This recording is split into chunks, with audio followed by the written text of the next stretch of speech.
নামাজ হবে না। রাইট, রাইট রাইট, ঠিক, ঠিক ঠিক আছে। ওয়াজ বোঝার লোক আছে এখানে। ঠিক। বাবাজি আমার, আমার নবীর সাথে আমাদের তুলনা হবে না, হবে না, হবে না। সাহাবা হুজুরদের যে নামাজ হবে, কেন হবে? তারা তো অন্য কোন জায়গায় ঘোরেনি। তারা যেদিকে ঘুরেছে উনি অন্য কেউ নয়, উনি হলেন কাবা। কাবা, জোরে জোরে বলুন সুবহানাল্লাহ, নারে তাকবীর, আল্লাহু আকবার। বুঝতে পারলেন? ইয়া রাসূলুল্লাহ, ইয়া রাসূলুল্লাহ, আল্লাহু আকবার।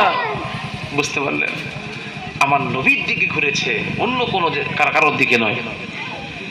বাবাজি আমার, আব্বায়েরা ও আমার নওজোয়ান তরুণ যুবক ভাইয়েরা, মা ও বোনেরা, কামটি খারাপ